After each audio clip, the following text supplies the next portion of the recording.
আমার বান্দা আমি আল্লাহ পৃথিবীময় যারা ছড়িয়ে দিয়েছি আমি আল্লাহ জমিনের মধ্যে। আবার জাল যেমন ছড়াইয়া দেয় পুকুরে, জাল একটু পরে যিনি ছড়াইয়া জাল মারছে পানিতে, উনি আবার আস্তে টান দিয়া এটারে নিজের হাতে জমা করে ফেলে, করে না?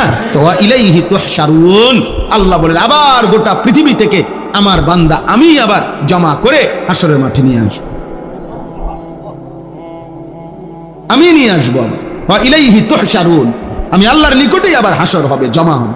হাসর মানে জমা, একত্র করার। এই যে হাসরের মাঠ মানে হলো একত্র করার মাঠ।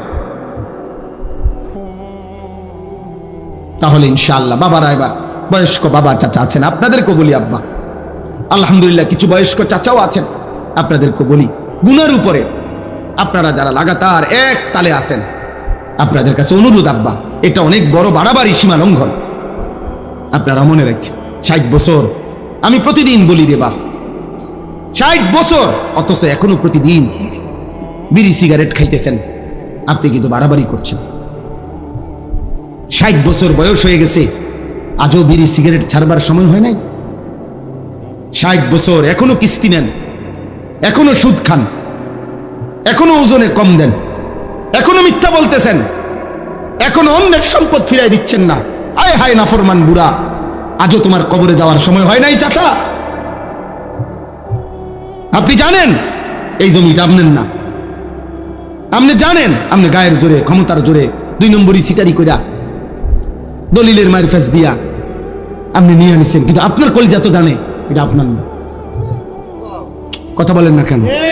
আপনি আজকে কত বছর ধরে বোন, আপন বোন আজকে 30 বছর 20 বছর ধরে আপন রক্তের বোন কাঁদে, বাপ মারা গেছে আজকে 30 বছর হয়, আপনি এমন ডাকাত, আপনি ডাকাইতে আপন বোনের সম্পত্তিটা দিচ্ছেন না, আপন ফুফুর সম্পত্তি দিচ্ছেন না, আপনি আপনার আপন ভাই ভাতিজার হালাল সম্পত্তি, তাদের ন্যায্য সম্পত্তি, ওয়ারিসি সম্পত্তি আপনি দিতেছেন না।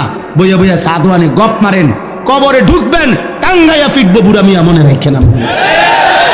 আড্ডি খুললা একদম গিরাগাড়ি ভাঙ্গা লাইব, মনে রাখেন। আমি আমার নাম আনিসুর রহমান, আমি বললাম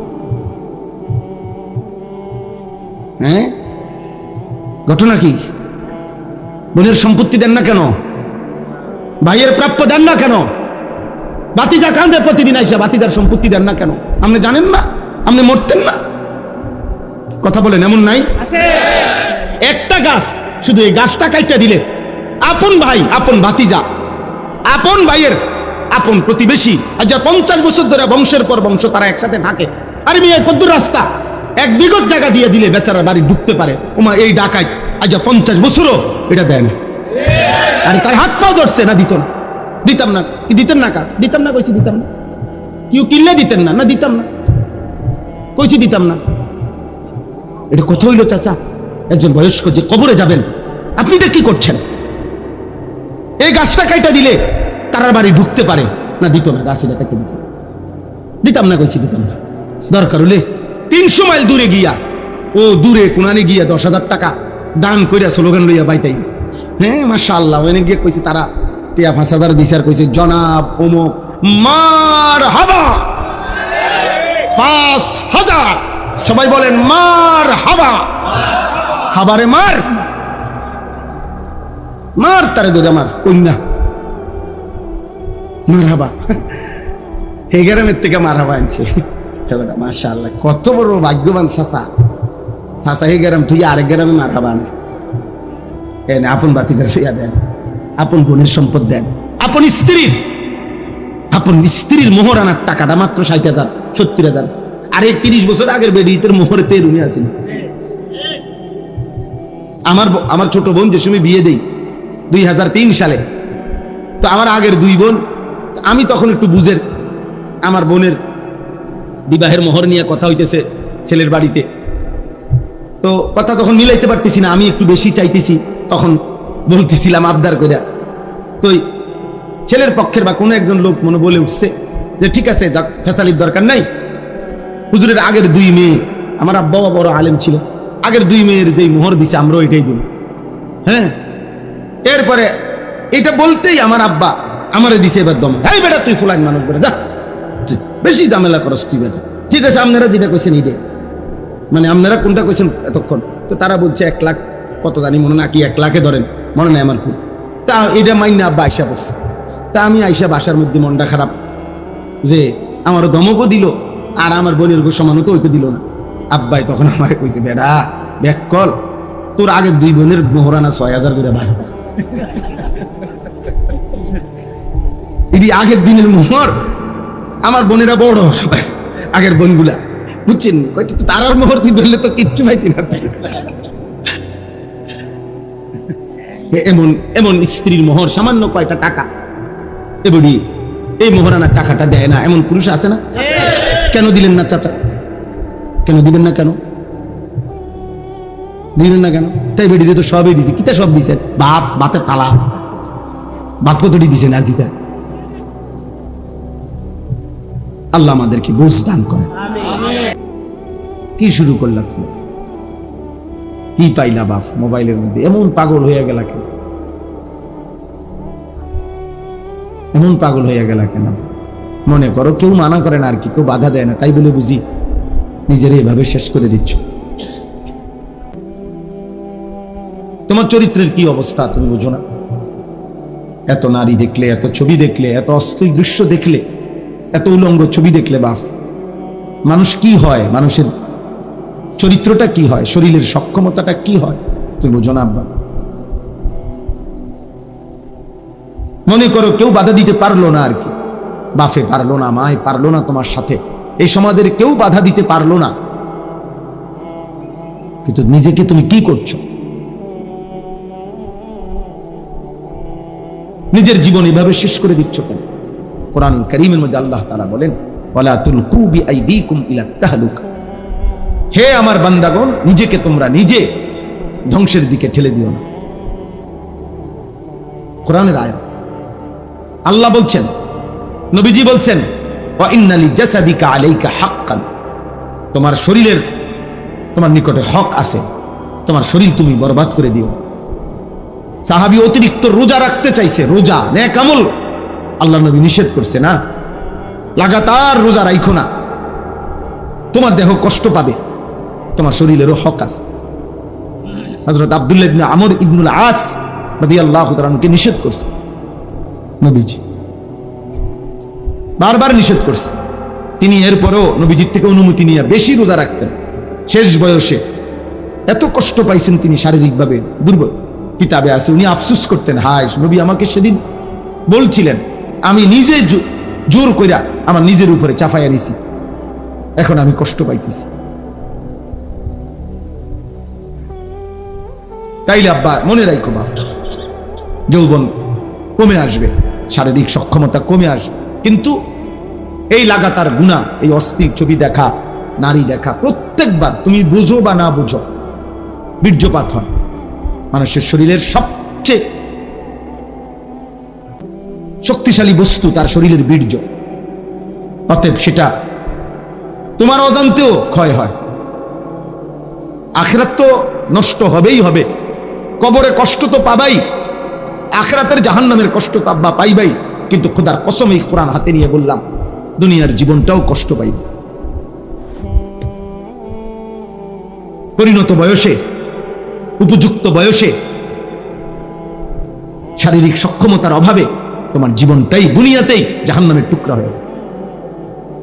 আমি অনেক মুরব্বী সামনে, এরপরও খোলামেলা, আমার যেহেতু আমার জীবনের একটা মিশন যুবক ছেলেদেরকে সতর্ক করা, সচেতন করা, এই জন্য খোলামেলা বলি আর কি। প্রিয় ভাই আমার, একদম সহজ কথা, যদি কোনো বিবেকবান ছেলে বুঝো, তাহলে একদিন তোমরা আমার পরীক্ষামূলক আমার একটা কথা মানো, তোমরা খবর নাও সারা বাংলাদেশে যে কি পরিমাণ পরকিয়া ইদানিং কালে আইসা, প্রতিদিন বিবাহিত নারী কি পরিমাণ অন্য পুরুষের কাছে দৌড়াইতেছে, বিবাহিত পুরুষ কি পরিমাণ অন্য মহিলার কাছে দৌড়াইতেছে। কারণটা কি? হঠাৎ এটা এরকম বাইরে গেল, শারীরিক সক্ষমতা নাই, যার কারণে নারী অন্য পুরুষ তালাশ করছে, পুরুষ অন্য নারী তালাশ করছে। বুঝেন নাই কথা? এটা কারণটা কি? তাহলে উল্লেখযোগ্য হারে প্রতিদিন খুন করে ফেলে, ডাইরেক্ট পরকীয়ার স্বামী মহিলারে খুন করে ফেলে, মহিলা পুরুষরে খুন করে ফেলে, এটা কি? এরকম জঘন্যতা গত 30 বছর আগে আমাদের পৃথিবীতে, আমাদের এই বাংলাদেশে তো কেউ কল্পনাও করেন। কল্পনা 10 গ্রামে 20-50 বছরে কোন সময় হয়তো একজন চরিত্রহীন মহিলা 10 গ্রামে ধরা খাইছে, একজন খারাপ পুরুষ, খারাপ মহিলা। গ্রামবাসী মিনিটের ভিতরে একত্র হইয়া তারে গ্রাম ছাড়া করছে, এলাকা ছাড়া করে দিছে, চুল কাইটা মাথা নেড়া কইরা সবার সামনে মেলের মধ্যে বিচার করাইয়া নাকে খত দিয়া এরপরে তারে গ্রাম ছাড়া করছে যে তুই অসৎ, তুই আরেক বেডির ঘরে উকি দিছত কেন? এরকম ছিল না? আচ্ছা, কই গেল সেই সমাজ? তাহলে প্রতিদিন পত্রিকার শুধু যে খবরগুলো আসে, পত্রিকায়, নিউজে, মিডিয়াতে, চ্যানেলে, সংবাদ যে বিভিন্ন চ্যানেলে পড়ে, ওখানে খবর নাও ভাই। বিষয়টা কি? বিষয়টা হলো এই গুনাহ, এই মোবাইলের নারী দেখা, ছবি দেখা, অশ্লীল দৃশ্য দেখা, যার ফলে সে নিজেও জানে না। আমার কাছে কিতাব আছে, আর কেমনে বললে বুঝবা? আমাদের কাছে স্পষ্ট কিতাবে লিখছে, প্রত্যেক মানুষ, এই কথাটা মনোযোগ দিয়ে শোন, মানুষের বৈধ হালাল চাহিদা যখন পূরণ করে স্বামী স্ত্রী, তো সেটা সে নিয়ন্ত্রণ থাকে, কারণ সে জানে সে আমার বৈধ স্ত্রী, সে আমার জিন্দিগির সঙ্গী।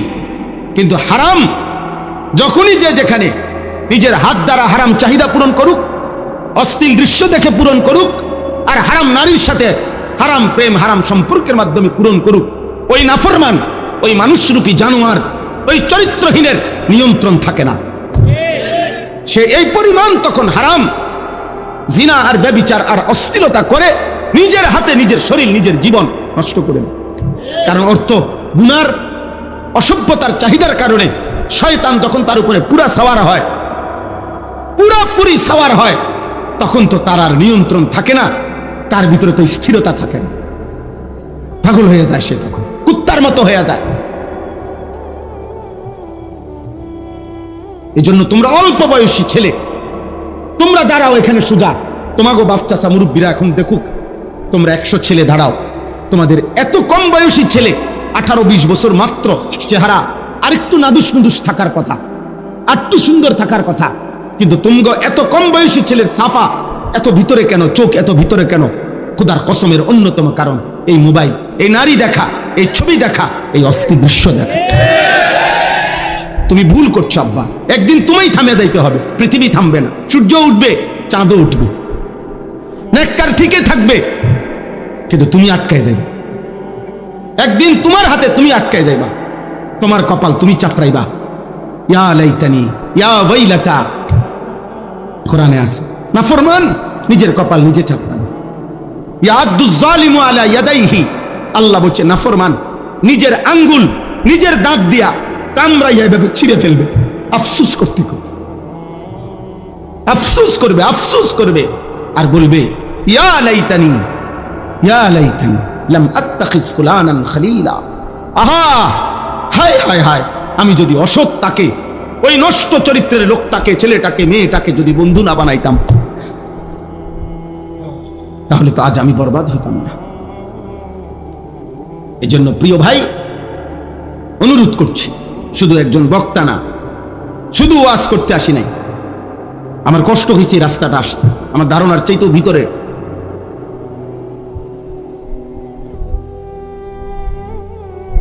এই জন্য আমরা অনুরোধ করলাম, তোমরা যে কয়জন ছেলে মাশাআল্লাহ আসছো বাবা, সবাই একসাথে বদলাবে না, সবাই একসাথে বদলাবে না, কেউ একজন বদলাও, তুমি তোমার জন্য বদলাও, তোমার ভালোর জন্য। এমন সুন্দর জীবন তুমি নষ্ট করো। প্রতিটা চাহিদা হালাল ভাবে, বৈধভাবে আল্লাহ তাআলা মানুষের খাবারের চাহিদা, পানির চাহিদা, লজ্জাস্থানের চাহিদা, সম্পদের চাহিদা, দুনিয়ায় বেঁচে থাকার যত প্রয়োজনীয়তা, খোদার কসম আল্লাহ তাআলা বৈধভাবে, হালালভাবে, পর্যাপ্ত পূর্ণাঙ্গ ব্যবস্থাপনা আল্লাহ রেখেছেন। খাবারের চাহিদা আল্লাহই পূরণ করবে, পানির চাহিদা আল্লাহই পূরণ করবে, লজ্জাস্থানের চাহিদা আল্লাহই পূরণ করবে, সম্পদের চাহিদা আল্লাহই পূরণ করবে, বেঁচে থাকার সমস্ত উপকরণ আল্লাহ কোরআনে বলছে হুয়াল্লাযী খালাকা লাকুম মা ফিল আরদি জামিআ, বান্দা এই জমিনের সব আমি তোমাদের জন্য সৃষ্টি করেছি। সাখখারা লাকুম মা ফিস সামাওয়াতি ওয়াল আরদ, আল্লাহ বলে, বান্দা এই জমিনের সব আসমান ও জমিনের আমি তোমাদের অধীনস্থ করে দিয়েছি। ওয়াজাল্লালনা লাহুম ফামিনহা রাকুবুহুম ওয়া মিনহা ইয়াকুলুন। আল্লাহ বলেন চতুষ্পদ প্রাণী আমি তোমাদের অধীনস্থ করে দিয়েছি, যার ফলে কোনোটা তোমরা চড়তে পারো বাহন হিসাবে, গাধা, ঘোড়া, খচ্চর, উট, আবার কোনোটা তোমরা জবাই করে খাইতে পারো তোমাদের জন্য গরু, ভেড়া, বকরি, দুম্বা, উট, ছাগল, মহিষ, এগুলো তোমরা খাইতে পারো। যেটা তোমরা খাচ্ছ জবাই করে, এটা আমি তোমাদের জন্য দিয়েছি। যেটার উপরে বাহন হিসাবে চড়তেছ, এটা আমি তোমাদেরকে দিয়েছি,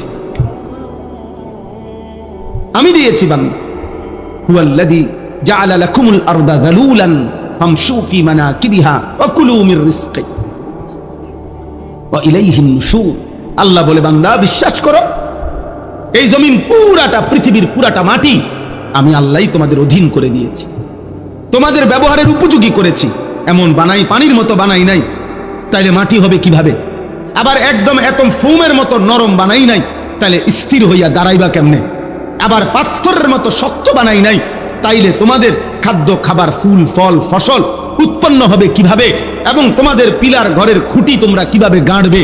আল্লাহ বলেন, যেমন মাটি হইলে তোমরা দাঁড়াইতে পারো, যেরকম হইলে শুইতে পারো, যেরকম হইলে হাঁটতে পারো, যেরকম হইলে ফসল ফলাইতে পারো, যেই রকম হইলে তোমাদের বসত ঘর তোমরা স্থাপন করতে পারো, এমন সমস্ত প্রয়োজনের উপযোগী করেই আমি আল্লাহ এই মাটি বানাইছি।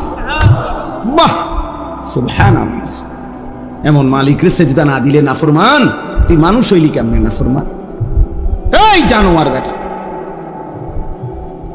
হে নামাজি, তুমি জানোয়ার না তো জানোয়ারটা কেন বেটা?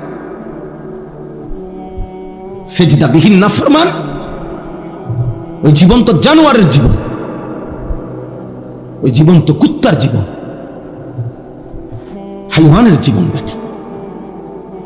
একবার ভাবো, আল্লাহ তাআলা বলেন আমি বানাইছি মাটিটা, আমি বানাইছি। ওয়াস সামাআ বানাইনাহা, আসমান আমি বানাইছি। ওয়াল আরদা ফারাশনাহা, জমিন আমি বিছায় দিছি। ওয়াজআলনা বাইনাকুম ওয়াজআলনা ফাওকাকুম সাবআন শিদাদা, আসমান আমি বানাইছি মাথার উপর। ওয়াজআলনা নাওমাকুম, ঘুম আমি বানাইছি। ওয়াজআলনান নাহারা, দিন আমি বানাইছি আলোকিত।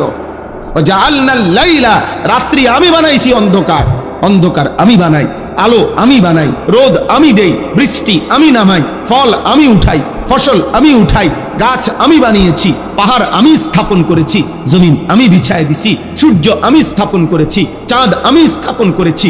এত কিছুর বিনিময়ে বান্দা আমি একটা সেজদাও পাবো না?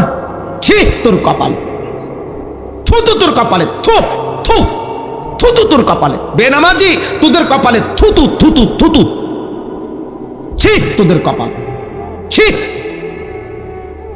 তোদের কপালে থুতু দিলাম, তোদের ওই চুলে থুতু দিলাম। যদি লজ্জা থাকে, যদি মানুষের বাচ্চা হও, যদি মুসলমানের বাচ্চা হও, যদি মায়ের পবিত্র দুধ খেয়ে থাকো, যদি আল্লাহর নাম শুনে থাকো, যদি 23 বছরের নবীর কান্না, চোখের পানির কথা শুনে থাকো, যদি আল্লাহর কোরআন কোনোদিন দেখে থাকো, যদি মসজিদ দেখে থাকো, যদি আজান শুনে থাকো, তো আজকে নিয়ত করো ইনশাআল্লাহ নামাজ পড়বো ইনশাআল্লাহ। বলো আব্বা, নিয়ত করো আব্বা, ছেলেরা নিয়ত করো, বাপ বলো, বলো না ইনশাআল্লাহ, দিল থেকে বলো আব্বা।